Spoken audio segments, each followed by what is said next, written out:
Friends, welcome to my YouTube channel. இன்றைக்கி நம்ம கல்யாண வீட்டு வத்த குழம்பு எப்படி செய்யலான்னு பார்க்கலாம். இந்த குழம்பு ரொம்ப டேஸ்ட்டாகவே இருக்கும். இதுக்கு வந்து தேவையான வத்தல் எடுத்து வச்சுக்கோங்க. மாங்காய் வத்தல், சுண்டை வத்தல், வெண்டைக்காய் வத்தல், கொத்தரை வத்தல், கத்திரிக்காய், இது எல்லாமே எடுத்து வச்சுருக்கேன். இதில் வந்து பச்சை கடலை வந்து ஒரு பிடிக்கு வந்து தண்ணி ஊற்றி 1 மணி நேரம் ஊற வச்சு எடுத்து வச்சுக்கோங்க.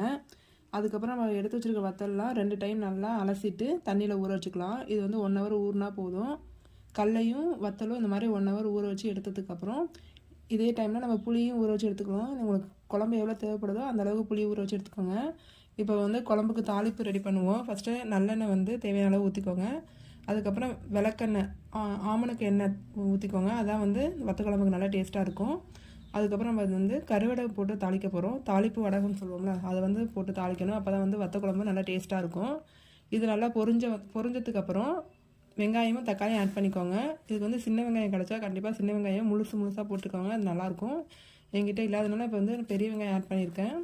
இதை நல்லா வதங்கினதுக்கப்புறம் தக்காளி ஆட் பண்ணிக்கோங்க. இதுவும் நல்லா வதங்குற வரைக்கும் வெயிட் பண்ணுங்கள். தேவையான அளவு கருவேப்பிலை போட்டுக்கோங்க. எல்லாம் நல்லா எண்ணெயிலே வதங்கினதுக்கப்புறம் நம்ம இதில் வந்து ஆல்ரெடி வந்து அலசி வச்சுருக்க வத்தலை வந்து இதில் ஆட் பண்ணிக்குவோம். இப்போ வந்து ஒரு பிடி பூண்டு வந்து தோல் உரித்து எடுத்து வச்சுருக்கேன். அதையும் இதை ஆட் பண்ணிக்கோங்க. வத்த குழம்புல பூண்டு போட்டு செஞ்சீங்கன்னா இன்னும் நல்லா டேஸ்ட்டாக இருக்கும். இதெல்லாம் எண்ணெயில் வதங்கினதுக்கப்புறம் நம்ம வாஷ் பண்ணி வச்சுருக்க வத்தலை இதில் வந்து ஆட் பண்ணிக்குவோம். இதுவும் நல்லா எண்ணெயிலே வதக்கிக்கோங்க. இந்த மாதிரி வதக்கினதுக்கப்புறம் நம்ம கடலை ஊற வச்சுருக்கோம்ல, அதையும் வந்து இதிலே வதக்கிக்குவோங்க. கடலையும் இதிலே போட்டு நல்லா வதக்கி எடுத்துக்கோங்க. ஆல்ரெடி புளி கரைச்சி எடுத்து வச்சுருக்கேன். அதையும் வந்து இப்போ இதில் ஆட் பண்ண போகிறோம். இது எல்லாமே நல்லா எண்ணெயில் வதங்கினதுக்கப்புறம் புளி கரைசலை வந்து இதில் ஆட் பண்ணிக்குவோம். மேலால் புளி கரைசலை ஆட் பண்ணதுக்கப்புறம் இதில் வந்து நம்ம மசாலா ஆட் பண்ண போகிறோம்.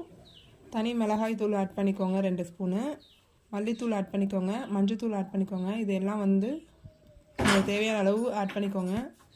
உப்பு ஆட் பண்ணிக்கிட்டு ஒரு கொதி வர வரைக்கும் வெயிட் பண்ணுங்கள். தேவையான மசாலா எல்லாம் ஆட் பண்ணியாச்சு. இப்போ வந்து புளி வாசனை போகிற வரைக்கும் நல்லா கொதி வரட்டும்.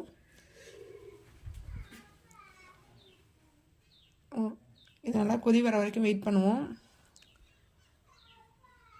இந்த குழம்பு இதே மாதிரி செஞ்சிங்கன்னா, நான் சொல்கிற மாதிரி செஞ்சிங்கன்னா உங்களுக்கு வந்து கல்யாண வீட்டு டேஸ்ட்லேயே கிடைக்கும்.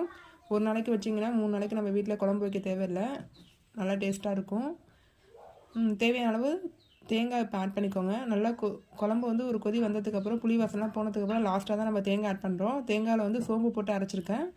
அந்த மாதிரி அரைச்சிக்கிட்டு நீங்கள் இதில் ஆட் பண்ணிக்கோங்க. இப்போ வந்து டேஸ்டியான கல்யாண வீட்டு வத்த குழம்பு ரெடி ஆயிடுச்சு. இந்த மாதிரி எண்ணெய் பிரிஞ்சு வர வரைக்கும் நல்லா குக் ஆகட்டும். அப்போ தான் வந்து வத்த குழம்பு நல்லா டேஸ்ட்டாக இருக்கும்.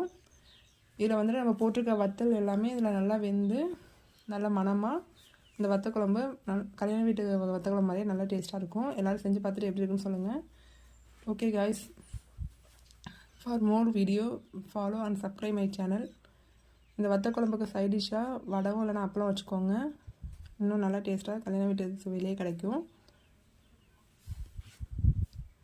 எல்லாம் செஞ்சு பார்த்துட்டு கிரேவி குழம்பு எப்படி இருந்ததுன்னு சொல்லுங்கள். தேங்க்யூ.